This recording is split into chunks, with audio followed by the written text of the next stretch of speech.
성경은 하나님의 뜻과 사람의 생각이 다르다고 말씀합니다. 우리가 알고 있듯이 대표적인 성경 구절이 이사야서 55장 8절과 9절이죠. 이는 내 생각이 너희의 생각과 다르며 내 길은 너희의 길과 다름이니라. 여호와의 말씀이니라. 이는 하늘이 땅보다 높음같이 내 길은 너희의 길보다 높으며 내 생각은 너희의 생각보다 높음이니라 그랬습니다. 이 말씀을 우리의 가슴에 잘 새기면서 하나님과 내 생각이 어떻게 다른지를 우리가 살펴볼 수 있어야 될 것 같습니다. 선악을 알게 하는 일에 하나님처럼 되고 싶어서 선악을 알게 하는 나무의 열매를 먹은 인간은 오히려 하나님 앞에서 하나님과 우리 인간 사이가 하늘과 땅만큼이나 차이가 나게 만들어버리고 말았습니다. 하나님의 길은, 하나님의 생각은 우리보다 높습니다. 높고 다르다는 것은 아주 두말하면 잔소리죠. 너무나 당연한 진리입니다. 그런데 오늘 우리의 생각과 길을 자꾸 하나님의 생각과 길에 맞추려고 합니다. 이 일은 우리네 인간의 수준으로는 도저히 흉내조차도 낼 수 없는 일입니다. 그럼에도 불구하고 아랑곳하지 않고 그 일을 시도하려고 합니다. 그렇다고 사람의 생각을 하나님의 뜻에 맞추려는 시도를 전혀 할 수 없느냐 하면 그것은 아닙니다. 제가 하나님의 뜻에 맞추려고 한다는 말은 좀 역설적인 표현 중에 하나죠. 우리의 믿음을 바로 세우려면 가장 먼저 하나님의 생각과 그분의 길이 우리의 생각과 길을 맞추려고 하지 않는 것이 더 좋은 믿음일 수 있다는 것입니다. 이 말씀을 오해하지 않으셨으면 좋겠는데요. 그러니까 지금 당장은 하나님의 기쁘신 뜻을 잘 몰라도 그 뜻이 우리 자신들에게 이루어지기를 소원해야 한다는 말입니다. 그래서 온전한 믿음은 하나님의 생각과 우리의 생각이 다르고 훨씬 높다는 것을 인정하는 것으로부터 시작이 됩니다. 하나님의 뜻이 서서히 드러나지만 어떤 경우에는 끝까지 하나님의 뜻과 생각이 무엇인지 분별하기 어려운 때도 있습니다. 우리는 모두 그런 경험들을 하고 있습니다. 하지만 분명한 것은 결코 하나님의 뜻과 생각이 헛되이 그분에게로 돌아가는 일은 없습니다. 반드시 하나님의 뜻이 이루어지고 그 이루어짐이 하나님께로 돌아간다는 사실입니다. 그런데 나에게서 일어나기를 원하는 소원과 하나님의 계획과 얼마나 차이가 나는지 우리 늘 궁금합니다. 어떤 때는 이런 생각까지 하죠. 하나님, 제가 생각하고 바라는 것이 하나님의 생각과 얼마나 다릅니까? 하나님의 생각과 제 생각이 그렇게 하늘과 땅처럼 그렇게 많이 차이가 난다면 제 생각을 안 들어주셔도 되지만 그렇게 많은 차이가 안 난다면 제 생각대로 좀 들어주시면 안 되겠습니까? 이렇게 하나님께 볼멘소리를 하곤 한다는 것입니다. 하지만 분명한 것은 최소한 하나님의 생각과 길이 나와는 다르다는 것을 분명하게 인식해야 합니다. 그래서 우리의 믿음의 사람들에게 당장 필요한 것은 당장 기적이 일어나서 내가 원하는 대로 이루어지는 것이 아니라 하나님을 기다릴 줄 아는 소망이 우리에게 있어야 한다는 것입니다. 오늘 본문 4절에 보시면 이렇게 기록합니다. 다니엘아, 마지막 때까지 이 말을 간수하고 이 글을 봉함하라. 많은 사람이 빨리 왕래하며 지식이 더하리라 그랬습니다. 여기 이 4절은 종말을 향한 계시에 대해서 하나님의 생각과 사람의 생각이 어떻게 차이가 나는지를 보여주고 있는 말씀입니다. 우리가 다니엘서를 알고 있듯이 다니엘서 7장부터는 종말에 대해서 일어나는 일들에 대한 계시가 중심 주제로 되어 있습니다. 우리가 읽지 않았지만 12장 1절에 보면 그때 내 민족을 호위하는 큰 군주 미가엘이 일어날 것이요 또 환난이 있으리니 이는 개국 이래로 그때까지 없던 환난일 것이며 그때 내 백성 중 책에 기록된 모든 자가 구원을 받을 것이다 라고 마지막 환난에 대해서 언급을 합니다. 종말에 대해서 완전하게 말씀하신 것은 아닙니다. 그런데 그래도 앞으로 어떤 일이 일어날 것인지에 대해서는 조금 언급하면서 비유로 혹은 여러 가지 이미지를 사용해서 다니엘에게 알려주고 있습니다. 이런 종말의 시간에 일어날 일에 대해서 말씀하시면서 하나님께서 다니엘에게 무엇이라고 말씀하고 계십니까?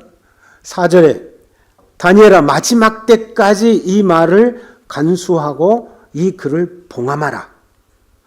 많은 사람이 빨리 왕래하며 지식을 더하리라 그랬습니다. 하나님께서 보여주신 계시의 종말에 관한 계시에 대해서 하나님의 생각이 무엇이냐면 이 말을 간수하고 이 글을 봉함하라. 이것이 하나님의 뜻입니다. 다니엘은 이 계시를 간수하고 봉함하라는 요청을 지금 받고 있죠. 여러분 봉함한다라고 하는 말의 의미는 무엇인가를 인봉하는 것입니다. 밀폐하는 행위를 가리킵니다. 그런데 왜 봉함하라고 했을까요?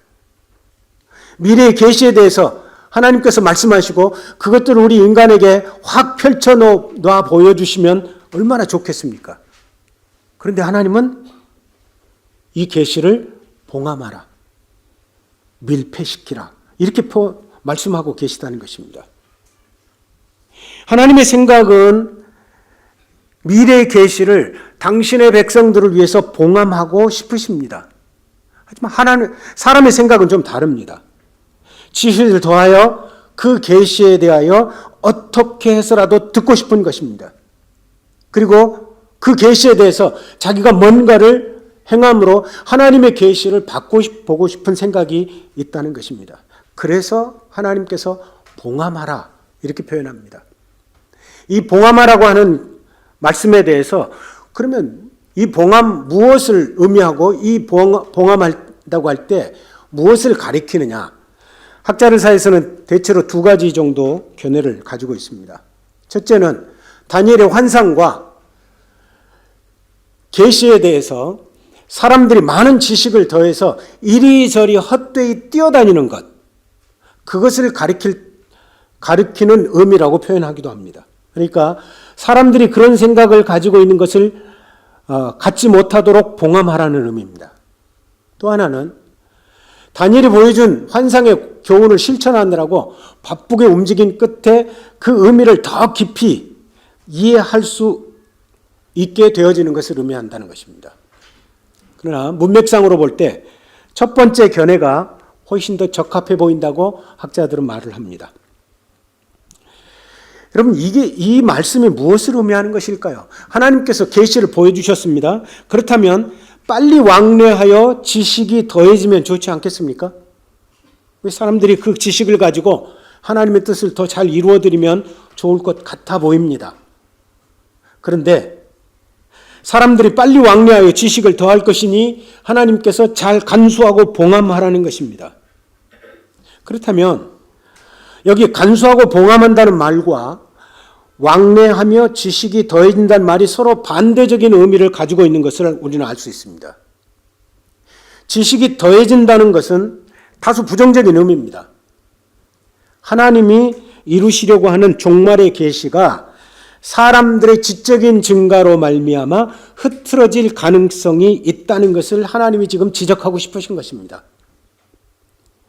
하나님이 이루시려는 종말의 계시를 사람들이 지식을 더하는 것으로 왜곡시켜 버리려고 하는 그것을 하나님이 막으시고 싶은 것입니다.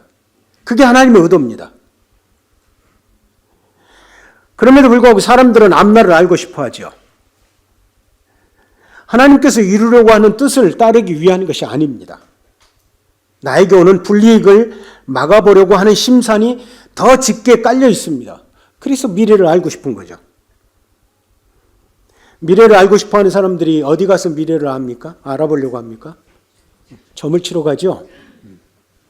요즘 정치권에서도 내가 감옥에 갈지 안 갈지 점 쳤다고 이야기하지 않습니까? 여러분, 우리가 점을 치면서 미래에 대해서 알려고 하는 이유는 무엇입니까? 그런 사람들이 가지고 있는 심성은 무엇입니까? 미래에 일어날 불이익에 대해서 내가 그것을 바꿔보고 싶은 거죠. 그렇지 않으면 미래를 알 이유가 없죠. 정확하게 말씀하지 않으신 그 시간, 그 때, 어떤 일이 일어날 것인지 더 정확하게 알고 싶어서 지식을 더합니다. 어떻게 하면 환난의 시간을 줄여볼까? 혹은 고난의 시간을 만나고 싶지 않아서 그 계시를 좀 더 알려는 지식을 더하는 것은 하나님의 말씀을 대하는 바른 태도가 아닙니다. 물론 우리가 앞날에 대해서 하나님의 계시에 대해서 몰라야 하는 것은 아닙니다. 알아도 되죠. 또 알아야 합니다. 하지만 분명한 것은 어떤 일이 일어난다 하더라도 우리는 그 일을 그대로 받아들여야 한다는 것입니다. 설령 나에게 불이익이 일어난다 하더라도, 설령 내 생명이 사라진다 하더라도 우리가 그 일의 주관자가 되시는 하나님을 섬기는 믿음이 흐트러져서는 안 된다는 것입니다. 우리가 하나님의 말씀을 취사 선택하는 이유가 바로 여기에 있습니다. 복은 누리고 싶습니다.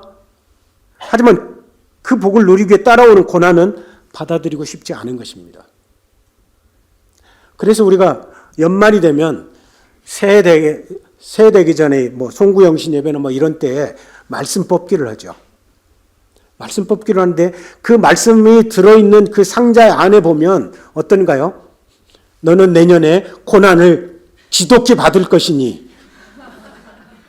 그런 말씀이 들어있습니까? 그런 말씀은 전혀 없습니다. 복을 누릴 것이고 평안할 것이고 내가 어디로 가든 형통할 것이고 그런 말씀 넣어놓고 그것을 뽑아놓고 그것을 하나님이 주시는 말씀이라고 우리는 받아들인다는 겁니다. 그게 하나님의 말씀입니까? 그럼 우리가 평안하다는 말씀을 뽑았는데 그럼 1년 내내 우리가 평안한가요? 왜 고난받아야 한다는 말씀에 대해서는 우리가 그것을 꺼내지 않느냐는 거죠. 우리가 말씀을 취사 선택합니다. 이유가 뭐라고요? 복은 누리고 싶은데 그 복을 누리는 데 따라오는 고난은 받아들이고 싶지 않은 것입니다. 12장 3절에 보니까 별과 같이 영원토록 빛나게 될 것이다. 이렇게 표현합니다. 이 말씀에는 아주 눈이 번쩍 뜨이죠. 아주 커집니다. 그리고 귀가 쫑그레집니다. 별과 같이 영원토록 빛나게 된대.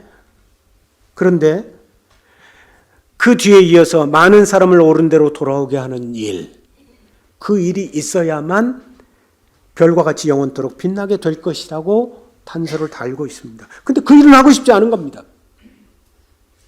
물론 우리가 무언가 아름다운 열매가 맺어져야만 별과 같이 영원토록 빛나게 해주신다는 말씀은 아닙니다. 하나님이 하시겠다고 하시니 우리가 겸손히 하나님의 고난을 받아들여야 한다는 것입니다. 앞날의 장밋빛은 알고 싶어 합니다. 하지만 그 시간에 연단을 받게 될 것이라는 말에는 즐거워하지 않습니다. 그래서 어떻게 한다고요? 사람들이 빨리 왕래합니다. 지식을 더합니다.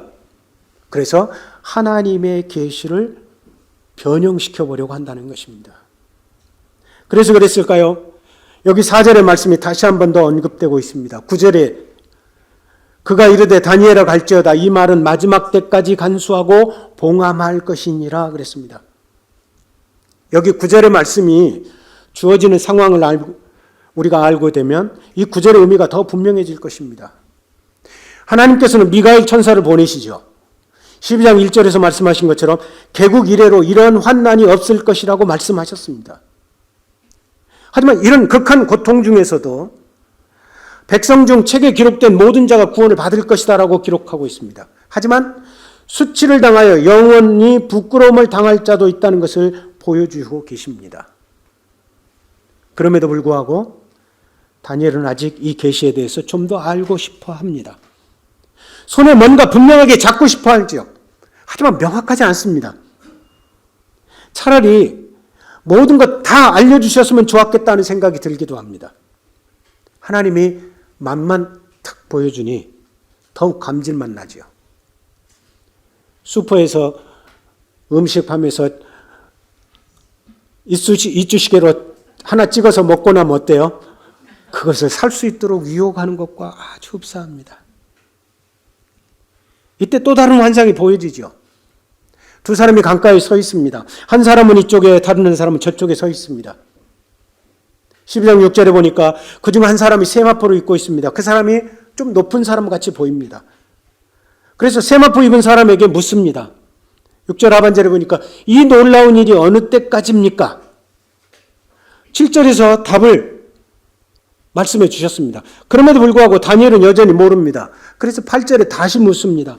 내가 듣고도 깨닫지 못한지라 내가 이르되 내 주여 이 모든 일의 결국이 어떠하겠나이까? 다니엘이 듣고도 깨닫지 못했다고 기록합니다. 깨닫지 못하는 것일까요? 아니면 깨닫고 싶지 않은 것일까요?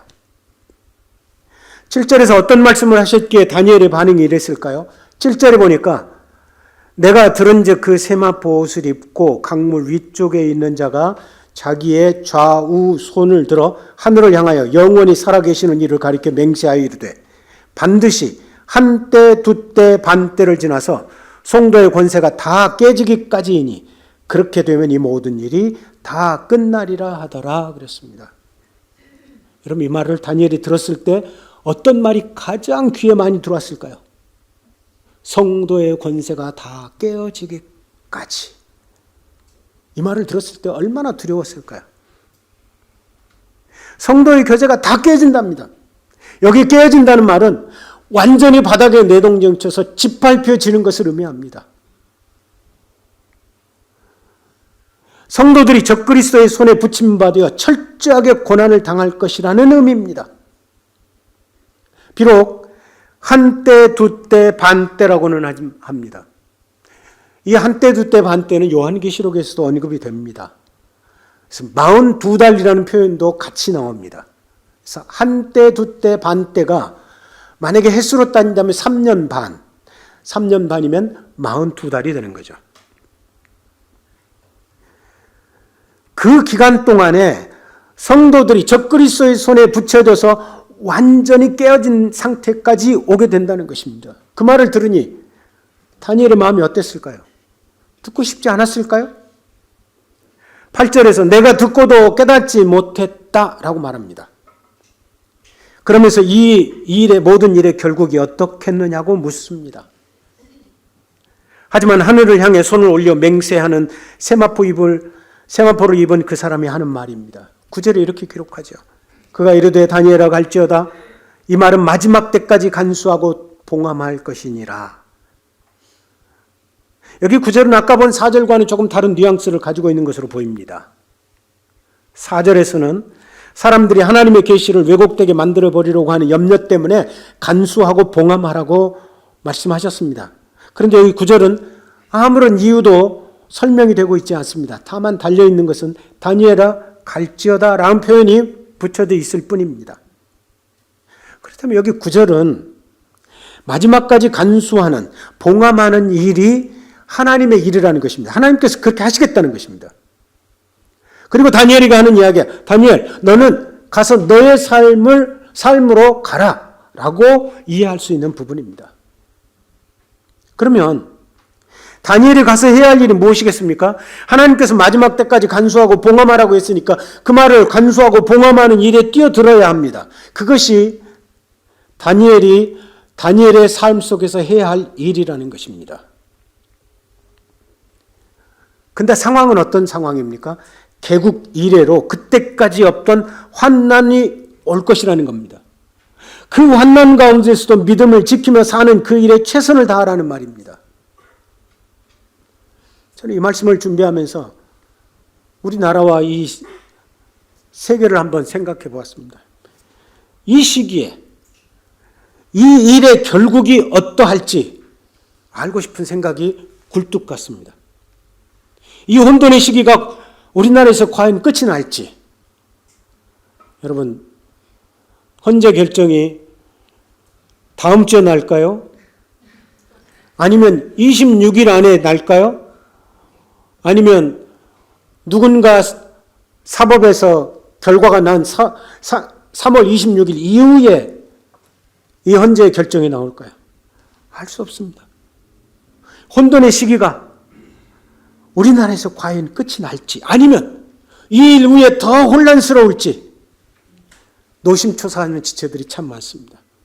요즘 인사가 제가 이것 때문에 잠을 못 잤습니다. 이런 인사들이 많아요. 우리나라의 상황이나 열방의 상황도 그런가 하면 차치하고라도 내 삶은 어쩌나 이거죠. 나의 삶에 왜 이렇게 힘든 일이 지속되는지요? 한 가지 일이 끝났다고 생각하고 숨을 몰아쉬는데 또 다른 어려움이 다시 일어납니다. 이게 우리의 삶에 무엇을 의미하는 것인가요? 이런 힘든 시간들이 언제 끝날 것이며 그 결말이 어떠할지 조금만이라도 보여주신다면 얼마나 좋을까? 그렇죠? 내일 일도 모르는데 한 5년 뒤에 내가 어느 직장에서 어떻게 섬기고 있고 어떤 사람을 만나서 내가 결혼을 이루고, 여러분 그 일들을 하나님께서 우리들에게 조금이라도 보여주신다면 어떨까요? 얼마나 기분이 좋겠습니까? 믿음이 좋은 사람 만나서 좋은 가정 이루고 잘 살 것이다 그러면 굉장히 좋아하겠죠. 그런데 그 결혼에서 갈등을 겪을 것이다 이렇게 이야기한다 그러면 아마 결혼하고 싶지 않은 생각이 들지도 모릅니다. 여러분, 하지만 분명한 것은 아무리 힘들고 어려워도 이때까지 어떤 환난이 온다고 하더라도 믿음을 지키며 사는 일에 최선을 다해야 한다는 말씀입니다. 그래서 이어서 나오는 10절에 그랬죠. 많은 사람이 연단을 받아 스스로 정결하게 하며 희게 할 것이나 악한 사람은 악을 행하리니 악한 자는 아무것도 깨닫지 못하되 오직 지혜 있는 자는 깨달으리라 그랬습니다. 가서 지혜 있는 자로 살라는 것입니다. 마지막 때가 되면 믿음 때문에 고난에 빠지기도 됩니다. 어려움을 겪게도 됩니다. 그런데 그때 연단을 받아 스스로 정결하게 하며 희게 되는 삶을 살라고 우리에게 요청하고 계십니다. 고난은 우리가 힘들기도 하지만 스스로 정결하게 하는 역할을 하는 것이 고난이라는 겁니다. 연단은 우리를 희게 만드는 것이라고 이야기합니다. 7절 하반절에서 한때 두때 반때가 지나 성도의 권세가 다 깨지기까지 되는 그런 상태. 그럼에도 불구하고 10절에 많은 사람이 연단을 받아 스스로 정결하게 하며 희게 할 것이라는 말을 우리에게 전달해 주고 계십니다. 여러분, 우리 다니엘의 삶을 한번 생각해 보십시다. 다니엘이 바벨론에 와서 어느 정도나 지금 섬기고 있을까요? 지금 이 다니엘서가 기록된 때가 거의 한 60년 정도를 가장 적의 심장부에서 영적 전투를 벌여오고 있다고 우리는 볼 수 있습니다. 조금 있으면 하나님의 부르심을 받아갈 시간이 거의 다가와 있는 상태가 다니엘의 시간입니다. 그런데 무엇이라고요? 또 연단이 온답니다. 그것도 지금까지 한 번도 본 적이 없는 환난이랍니다. 그 환난을 견디는 일을 지속하라는 요청을 받습니다. 여러분, 다니엘이 섬긴 왕, 그 왕은 신이었습니다. 그 당시에 신이 왕입니다. 그런데 신이라고 여겨지는 이방 왕들을 섬기면서 믿음을 굳게 지켜온 사람이 다니엘입니다. 그런데 또 스스로 정결하게 하며 희게 하라는 요청을 받고 있습니다. 60여 년 정도 섬겼다면 약 20살이나 20살 전으로 바벨론 포로로 잡혀왔다면 80세에서 90세 가까이 됩니다. 여러분, 90세 가까이 살았으면 이제는 그 어떤 일에도 예외를 시켜주는 것이 좋을 것 같습니다. 그렇죠? 군대에서도 병장 달고 말년이 되면 모든 일에서 다 열애입니다. 그런데 90세가 되도록 그렇게 섬겼는데도 불구하고 편안한 삶을 살다가 하나님 나라로 불러주시면 얼마나 좋겠습니까?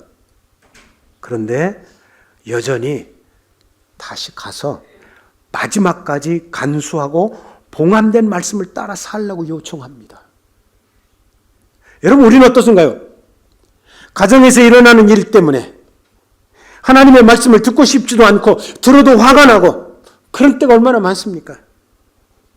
우리가 하나님 앞에 볼멘소리 합니다. 하나님, 제가 지금까지 어떻게 신앙생활을 해온지 아시잖아요. 너무 잘 아시잖아요. 이렇게 바둥거리면서 살고 있는 이 믿음의 삶에 하나님 보상해 주지 못할 망정 계속해서 어려움만 일어나게 하십니까? 이게 우리의 볼멘 소리 중에 하나입니다. 우리나라는 어떤가요? 민주화가 돼서 그렇게 살아왔는데 지금까지 보지 못했던 사람들의 정치로 정치는 말할 것도 없고 경제도 어려워져 갑니다. 하나님, 우리가 얼마나 피해를 입으면서 이러고 있는데요. 하나님, 이게 뭡니까? 얼마나 더 참아내야 하는 것입니까? 혹시 하나님을 향하여 얼굴을 지켜들고 있는 것은 아닙니까? 다니엘을 다시 한번 보십시다. 하나님께로부터 받은 계시와 그 해석을 가지고 왕 앞에 설 때마다 이 다니엘의 심정이 어땠을까요? 자칫 잘못하면, 한마디라도 잘못하면 왕이 엄지손가락 하나를 내리면 그 자리에서 사라질 그런 인생입니다. 그런데 왕 앞에 가서 직언을 한다고요? 그 심정이 어떠했을까? 그래도 안 하겠다고 한 적이 있습니까? 벨사살 왕 때는 주류에서 밀려나 있었습니다. 벨사살 왕이 벽에 갑자기 손에 손가락이 나타나서 글을 쓰자 이 해석을 할 사람을 찾는데 할머니 왕후가 와서 왕에게 다니엘이라는 사람이 있다. 그 사람을 청해라. 여러분, 주류에서 밀려나서 한직에 있을 때, 그때에도 하나님 앞에서 믿음으로 사는 일을 포기하지 않았습니다. 다시 주류로 복귀합니다. 그러면서도 왕 앞에 진언을 할 때 그는 결코 교만하지 않았습니다. 오히려 마음 아파하면서 진언을 했던 다니엘입니다. 그런 그에게 여전히 영적 전투의 시간이 남아있다고 말합니다. 비그리스도인들이, 우리 그리스도인들을 보면서 어떤 생각을 할까요? 저렇게 믿음으로 살려고 하는데 왜 저렇게 고난에 또 고난이야? 이런 기독교 믿어서 뭐래? 도대체 이런 문제 하나 해결해 주지 못하는 예수를 믿는다는 것이 말이나 되는가? 어쩌면 비그리스도인들은 우리에게 그렇게 반문할지도 모릅니다. 하지만 우리 하나님은 분명한 보상 계획을 가지고 계십니다. 13절에 보니까 너는 가서 마지막을 기다리라 그랬습니다. 이는 내가 평안히 쉬다가 끝날에는 내 몫을 누릴 것입니다. 9절에서 다니엘에게 갈지어다 그렇게 말했는데 그 말이 무엇인지를 분명하게 설명하고 있는 것 같습니다. 가서 무엇을 하라고요? 마지막을 기다리랍니다. 여러분, 마지막을 기다리라는 말은 가서 죽을 날을 준비하라는 말이 아닙니다. 여기에 마지막을 기다리라는 것은 원어의 표현을 보니까 끝날까지 내 길을 가라 라고 되어 있습니다. NIV 영어 성경에는 As for you, go your way till the end 라고 되어 있습니다. 마지막을 기다리라는 말씀은 마지막까지 다니엘 자신의 길을 가라는 것입니다. 그런 권고입니다. 이것을 끝까지 충성하라는 말로 바꾸어도 됩니다. 그러면 끝날에 다니엘 자신의 몫을 누리게 될 것이라고 말씀합니다. 다시 말씀드리면 다니엘을 위해서 준비된 것이 분명하게 있다는 것입니다. 신실하게 자신의 사명을 잘 감당한 것에 대한 보상이죠. 이처럼 분명한 보상이 있지만 해야 할 일이 있습니다. 주어진 일상의 삶에 최선을 다하기 위해 다니엘은 또다시 90세가 되었음에도 불구하고 또다시 그 삶의 현장으로 달려가야 한다는 것입니다. 여기 13절의 우리말 성경에는 번역을 하고 있지 않습니다. 그러나 히브리어 성경에 보니까 그러므로라고 하는 접속사가 있습니다. 그러므로 너는 가서 마지막을 기다리라는 것입니다. 앞으로 무슨 일이 있기에 그 일에 신경 쓰지 말고 가서 마지막을 기다리라는 것입니까? 10절에 보니까 많은 사람이 연단을 받을 것이라고 되어 있습니다. 11절에서는 1290일 동안 매일 드리는 제사가 폐하해지고 멸망에 가증한 것이 세워질 때가 올 것이라고 말합니다. 12절에서는 이렇게 말합니다. 기다려서 1335일까지 이르는 그 사람은 복이 있으리라 그랬습니다. 무엇입니까? 얼마를 기다려야 한다고요? 1290일. 1335일. 여러분, 여기에 1335일, 1290일, 1260일. 이것이 무엇을 의미하는 것입니까? 가서 마지막을 기다릴 때 이 날수가 무엇을 의미하는지는 잘 모릅니다. 그러나 한 가지 분명한 것은 정해진 날이라는 것입니다. 여러분, 한때, 두때, 반때가 3년 반이라고 하면 42달입니다. 42달은 1260일입니다. 그런데 여기에 11절에서 1290일이라고 되어 있습니다. 그러면 뭐죠? 1260일보다 30일이 더 많은 날입니다. 그런데 또 1335일을 기다리라고 말합니다. 그것은 1260일에서 75일이 더 많아지는 날입니다. 1290일에서는 45일이 더 많아지는 날인 겁니다. 여러분, 이 날이 무엇을 의미하는 것일까요? 잘 모릅니다. 이 한때, 두때, 반때가 3년 반이라고 해석하는 것도 사실은 잘 모릅니다. 하나님께서 왜 3년 반, 1290일, 1335일 이런 날을 이야기하시면서 설명하고 있냐는 거죠. 우리는 이 날이 얼마나 길고 어느 때 이런 일들이 일어나는지는 알 수 없지만 분명한 것은 반드시 끝나는 날이 있다는 것을 보여주기 위해서 3년 반 혹은 1290일 혹은 1335일이라고 말한다는 겁니다. 반드시 끝나는 날이 있습니다. 하지만 우리들에게 그 끝나는 날만 보지 말고 죽음을 기다리는 시한부 인생처럼 살지 말고 삶을 다시 생각하라고 요청합니다. 우리는 요한계시록 읽으면서 끝날에 무슨 일이 일어날지 늘 궁금합니다. 종말이 시작됐나? 마지막이 시작됐나? 사탄이, 적그리스도가 여러분, 끝날이 되면 무슨 일이 일어날지 궁금해하기보다 지금 나에게 주어진 삶의 현장에서 믿음으로 사는 일에 전념하라고 하나님께서 다니엘에게 다시 말씀하고 있는 것입니다. 지금 가정의 일로, 직장의 환경에서 사람과 사람 사이에 일어나는 일 때문에 믿음이 약해지지 말고 낙심하지 말라고 말씀하십니다.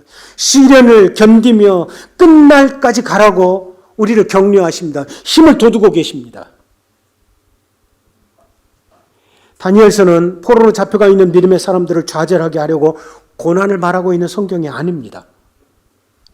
바벨론이라고 하는 이방 나라에 잡혀왔으나 이들이 생각할 때 여기 하나님이 계실까? 유대인들의 생각은 예루살렘이, 성전이 있는 예루살렘에 하나님이 임재하여 계시지 이 이방의 나라까지 하나님이 함께 계신다는 생각은 미처 못할 때입니다. 그리고 바벨론 포로로 잡혀왔는데 보니까 이 이방의 나라, 적의 가장 심장부에서 믿음으로 살려고 애쓰는 믿음의 사람들에게 여전히 하나님의 위로의 손길이 있다는 것을 선포하기 위해서 기록된 성경이 바로 다니엘서입니다. 그런데 그런 다니엘서의 가장 마지막에 너에게 무슨 일이 일어나든지 핍박이 오든지 고난의 길을 벗어나지 못한다 하더라도 가서 내 할 일을 하라, 이렇게 말합니다. 다니엘은 그렇게도 그리워하던 자신의 고향으로 돌아가지 못합니다. 그런 다니엘에게 말씀하십니다. 다시 영적 전투를 이루는 삶의 현장, 신이라고 받들어 세우는 그 왕 앞에서 머리를 숙이라는 겁니다. 섬기고 원하는 대로 명령을 따르면서, 그러나 그 안에서 믿음의 용사가 되라고 요청받고 있습니다. 그러므로 사랑하는 여러분, 내가 견디어내기에 지쳤다고 말하기 전에 평안히 쉬다가 끝날에는 몫을 누리게 하실 하나님이 나와 함께 계시다는 것을 우리 모두 기억해 가십시다. 그리고 마음에 요동치는 삶의 현장에서 용사가 되어십시다. 그리고 용사가 되어 가서 하나님의 은혜를 배우는 믿음의 사람들이 우리 모두 되십시다. 오늘은 자치회 헌신 예배로 드리고 있습니다. 다행히 그때는 박대영 목사님이 안 계실 때였어요. 2월 23일 주일이니까. 네. 근데 그때 헌신 예배를 제가 설교하면서 사실 헌신 예배인지 모르고 본문을 정했다가 헌신 예배라는 말을 듣고 부랴부랴 본문을 사실 바꾸고 제가 땀을 많이 뻘뻘 흘렸습니다. 그런데 지난번 나무지기 헌신 예배 때 설교하면서 제 자신이 참 부끄러웠습니다. 저는 늘 제 자신에게 이렇게 말합니다. 대영아, 너나 잘하세요. 아니, 저도 잘 못하면서 다른 지체들에게 헌신하십시오. 섬기십시오. 돌아보십시오. 이게 어불성설입니다. 하지만 저는 감히 제 삶을 통해서 여러분들에게 말씀드릴 수 없지만 오늘 말씀을 빌려서 말씀드릴 수는 있습니다. 너는 가서 마지막을 기다리라. 너는 가서 내 할 일을 하라. 옷깃을 여미며 신앙생활을 이루라는 것입니다. 헌신을 올려드리라는 것입니다. 우리가 어디로 가든 우리에게 무슨 일이 일어나든 아직 1260일이 지나지 않았습니다. 여전히 우리는 영적 전투를 하게 될 것입니다. 거기에 75일을 더하여 1335일이 되기까지 매일 제사가 폐하해진답니다. 멸망하게 하는 가증한 것이 서 있는 곳에 우리를 보내십니다. 그곳에서 믿음으로 살아내라는 하나님의 명령을 우리 모두 가슴 깊이 새겨 가십시다. 우리가 마음에 드는 직장 생활이 있습니까? 우리가 가정에 간다 그래서 가정에서 늘 기쁘고 감사한 일만 일어납니까? 친구들을 만나도 그렇습니다. 여러분, 우리에게는 아직 1260일, 1290일, 1335일이 남아 있습니다. 그 기간이 얼마나 길지는 모르지만 오늘 그것도 바로 지금 믿음으로 살아내라는 하나님의 명령을 우리 모두 가슴 깊이 새겨 들으십시다.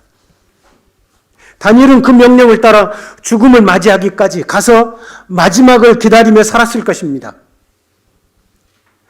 다니엘이 왕이 바뀔 때마다 나라가 세우고 다른 나라에 의해서 그 나라가 무너지고 그 안에서 믿음이 흔들리는 것도 보았을 것입니다. 그런 것들을 보면서 이 다니엘은 인생을 마무리했을 것입니다. 우리 시대 역시 가면 갈수록 믿는 자를 찾아보기 힘든 시대가 되어가고 있습니다. 하지만 여러분, 어려운 시기에도 다니엘과 같은 믿음의 사람은 있었습니다. 히브리서 11장에 수많은 믿음의 사람들을 우리에게 보여주고 있습니다. 이 히브리서 기자는 다니엘의 믿음을 언급하는 것을 잊지 않습니다. 비록 고난이 면제되지는 않는다 하더라도 믿음으로 가서 마지막을 기다리며 살아내는 믿음의 사람들 되시기 바랍니다. 말씀을 마치려고 합니다. 다니엘서 전체를 살펴보면 다니엘처럼 엄청난 계시를 받은 사람도 드뭅니다. 여러 왕 앞에서 앞날의 계시를 알려주고 해석하는 일을 했습니다. 그러면 누군가 볼 때 다니엘에게 야, 네 앞날 좀 바꿔봐. 왜 맨날 다른 사람에게 앞날을 이야기만 해? 근데 이 다니엘은 앞날을 이야기하면서도 다니엘의 현실은 전혀 달라지지 않습니다. 오히려 계시를 해석해주고 왕에게 진언을 했지만 죽음 바로 직전까지 가는 일을 대면하기도 했습니다. 그러나 다니엘은 현실을 피하지 않았습니다. 설령 사자굴에 던져지는 한이 있어도 그런 상황에 맞서서 영적 헌신을 이루며 믿음의 싸움을 싸운 용사가 바로 다니엘입니다. 다니엘이 90세가 넘는 노인이 되었습니다. 그런 노인이 되었어도 여전히 믿음으로 살아내는 충성을 다하라고 명령을 받았습니다. 여러분, 우리 중에 90세 되신 분 계세요? 그렇다면 제가 빼드릴게요.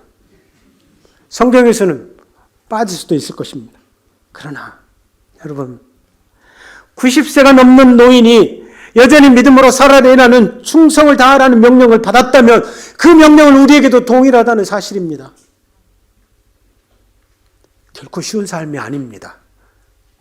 성도의 권세가 다 깨지기까지 되는 상황을 우리는 끊임없이 만나고 또 만나고 만나고 또 만나게 될 것입니다.